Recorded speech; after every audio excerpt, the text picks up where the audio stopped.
পূর্ব বর্ধমান জেলার মন্তেশ্বর বিধানসভা কেন্দ্রে মন্তেশ্বর থানার পক্ষ থেকে প্রতিটি গ্রামে গ্রামে কেন্দ্রীয় বাহিনীর রুট মার্চ শুরু করলেন। সেই সঙ্গে মন্তেশ্বর বিধানসভা কেন্দ্রের প্রতিটি গ্রামের ভোটারদের জিজ্ঞাসাবাদ করে সাধারণ ভোটারদের সাহস ও উদ্দীপনা দিচ্ছেন। কারণ 2026 সালের ভোটে কেউ যেন কোনো দিক থেকে কোনো অসুবিধা না হয়, সেই প্রেক্ষিতেই আজ মন্তেশ্বর থানার পক্ষ থেকে সেনাবাহিনীদের নিয়ে রুট মার্চ করেন। মন্তেশ্বর বিধানসভা কেন্দ্রে প্রত্যেকটি অঞ্চলে গ্রামগুলির রুট মার্চ করান।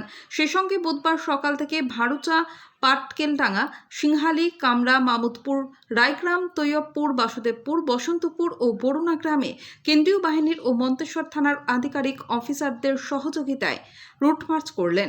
মন্তেশ্বর থেকে ফাইজুল শেখের রিপোর্ট, MBS নিউজ। ওরা তৈপুর মসজিদে গ্রামের ভেতর তাকাত গেল অনেক কজন পুলিশ। ওরা গিয়েছিল এবং মসজিদ তলা তাকাত দিয়ে ওইখান থেকে আবার ফের ঘুরে রাস্তায় উঠে আবার আপনার এই সামনে গাড়ি ছিল, গাড়ি থেকে ওরা উঠলো।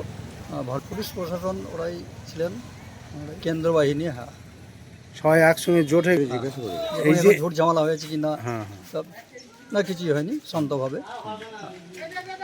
এই লাগলো আমার মতামত ভালো, যাতে শান্তভাবে ভোটটা আগামী দিনে হয়। তার জন্য আপনার নাম? আমার নাম জাকির হোসেন শেখ, বাড়ি? তৈয়বপুর।